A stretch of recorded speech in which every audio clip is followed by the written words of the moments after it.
Bismillahirrahmanirrahim. Assalamualaikum warahmatullahi wabarakatuh. Ibu-ibu serta bapak-bapak dan juga para pemerhati pendidikan anak usia dini, pada kesempatan ini saya ingin menjelaskan tentang karakteristik perkembangan anak usia dini. Kenapa saya ingin menjelaskan hal ini? Karena menurut saya ini penting sekali untuk diketahui dan dipahami oleh semua para pendidik anak usia dini. Demikian juga dengan ayah bunda yang mempunyai anak-anak usia dini usia 0 sampai 6 tahun. Semuanya harus mengetahui ini karena ketika kita memberikan layanan pembimbingan terhadap anak-anak, kita memberikan layanan yang tepat sesuai dengan karakteristiknya. Yang saya jelaskan ini saya rangkum dari berbagai referensi yang mudah-mudahan bisa bermanfaat untuk kita semua sebagai pendidik untuk anak usia dini tersebut.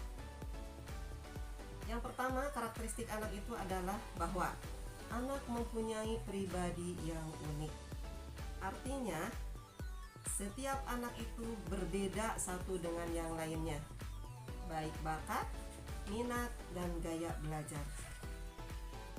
Jadi tugas kita adalah menerima mereka apa adanya dan jangan sekali-kali membandingkan anak kita dengan anak yang lainnya. Yang kedua, yaitu bahwa setiap anak memiliki rasa ingin tahu yang besar.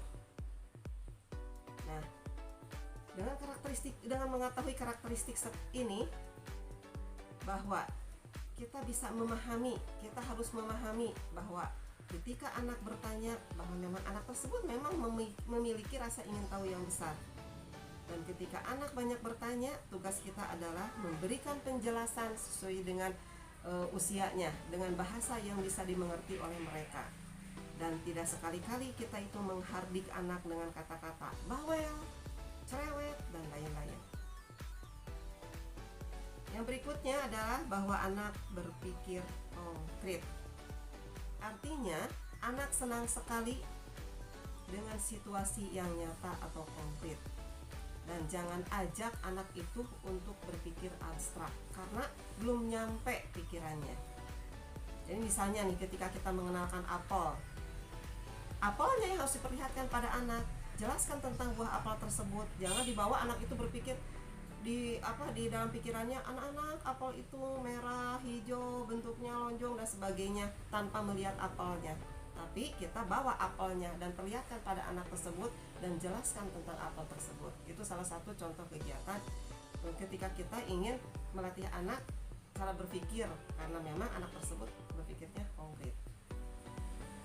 Yang berikutnya adalah egosentris. Untuk anak usia dini ini bukan rata-rata lagi ya, memang semuanya, hampir semuanya, bahwa anak tersebut sangat egosentris. Artinya di sini bahwa mereka memahami sesuatu hal itu dari sudut pandang mereka sendiri.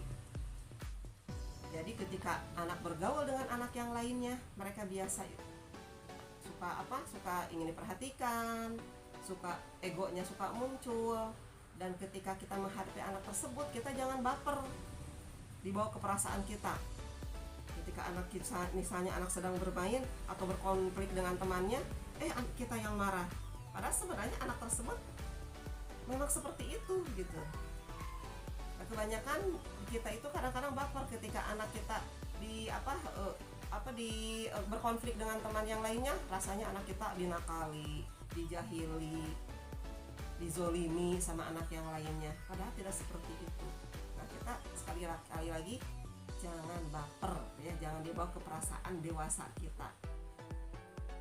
Karena ketika anak berkonflik dengan temannya, berapa menit atau berapa detik kemudian mereka juga akan berbaikan kembali.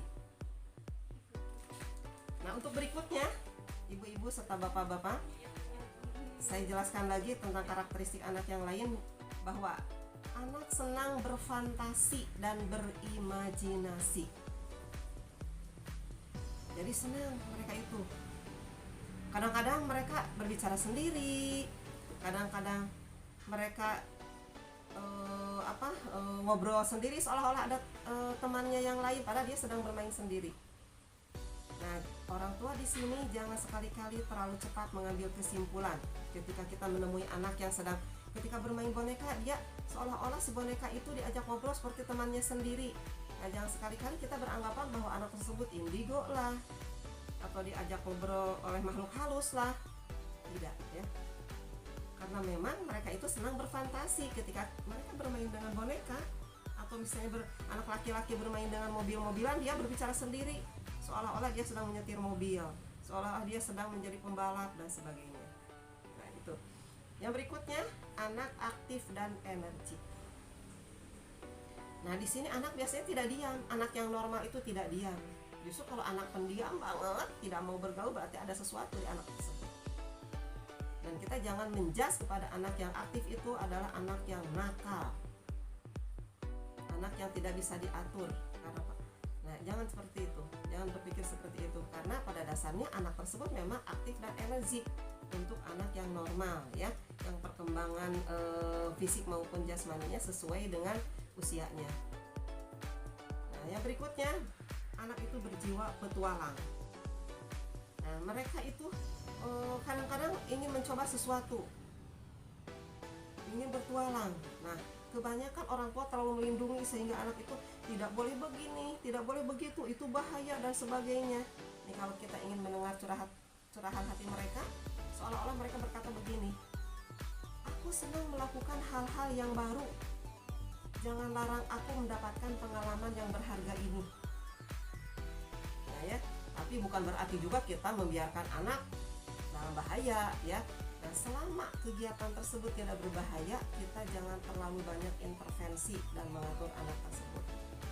Berikanlah kebebasan mereka untuk mengeksplor dunia sekitarnya. Yang berikutnya adalah nih, karakteristik yang berikutnya. Tolong catat ya, dari tadi ini udah beberapa. Anak belajar dengan seluruh panca inderanya. Jadi seluruh inderanya itu anak itu terlibat ketika mereka belajar. Tugas kita sebagai pendidik, sebagai orang tua adalah menyediakan berbagai mainan, berbagai stimulus yang tidak berbahaya untuk mengembangkan potensi anak tersebut ketika anak tersebut belajar dengan seluruh panca inderanya. Nah, itu ya Bunda. Mudah-mudahan bisa dimengerti sampai di sini. Oke, saya lanjutkan lagi. Tadi ada beberapa. Lanjutkan lagi bahwa sangat banyak sekali karakteristik anak tersebut. Yang berikutnya adalah nih, konsentrasi anak itu pendek. Jadi jangan sekali-kali nih para guru, ayah bunda, atau para pendidik anak usia dini yang lain, misalnya begini, dibawa ke suatu tempat, anak tersebut disuruh duduk yang rapi sampai bermenit-menit, berjam-jam. Nih, anak tidak bisa seperti itu, karena konsentrasi anak terbatas, tidak seperti orang dewasa. Tidak bisa bertahan duduk dalam waktu yang lama atau berkonsentrasi dalam waktu yang lama. Jangan paksa-paksa anak, misalnya ketika kita bicara, kita itu menghendaki anak tersebut duduk manis dengan pandangan yang lurus ke kita. Itu adalah kegiatan atau stimulus yang kurang tepat untuk anak. Karena sekali lagi anak itu konsentrasinya sangat pendek. Kemudian yang berikutnya, anak senang berinteraksi dengan orang lain. Karena anak tersebut sama seperti kita, bahwa anak tersebut adalah bagian dari makhluk sosial. Jadi anak senang bermain dengan teman sebayanya. Walaupun nih, nah ini resikonya, walaupun kadang-kadang ketika mereka bersosialisasi dengan teman sebayanya suka berselisih, biarkan aja mereka berselisih sepanjang perselisihan itu tidak membahayakan jiwa maupun fisiknya. Tugas kita adalah sebagai penengah. Jadi ketika kita misalnya adik kakak nih di rumah, di dalam masa pandemi ini kadang-kadang adiknya bermain sama kakaknya, berselisih paham, kita jangan sekali-kali membela salah satu pihak. Kita harus berada di tengah-tengah, kemudian kita sebagai mediator di antara keduanya, kemudian mendamaikan mereka. Dan apabila kita berpihak pada salah satunya, itu akan memelukai anak yang lainnya. Nah, itu yang harus kita pahami bersama ya. Termasuk di sekolah juga, anak berkonflik dengan teman bermainnya, ya kita sebagai orang tua harus bijaksana. Tanya duduk permasalahannya, kemudian selesaikan, kemudian anak suruh saling meminta, saling memaafkan, dan insya Allah berapa menit kemudian anak sudah baikan lagi. kecuali kalau memang konflik itu membahayakan, itu lain lagi ya. Yang berikutnya, anak suka spontan. Nah, kadang anak ketika berbicara spontan, jujur gitu ya anak. Nah, ketika anak itu berbicara spontan atau mengungkapkan pikirannya secara spontan, orang tua jangan baper juga, jangan mudah tersinggung pada anak. Orang tua harus memahami dan tidak boleh tersinggung sekali lagi jika menemukan anak yang spontan berbicara apa adanya. Karena anak belum mengerti. Karena apa yang dia lihat itu adalah yang dia ucapkan. Tugas kita adalah mengarahkan pada mereka. Oke. Dan berikutnya, ayah, bunda, serta para pendidik yang saya hormati. Berikutnya, anak mempunyai semangat dalam belajar yang sangat tinggi.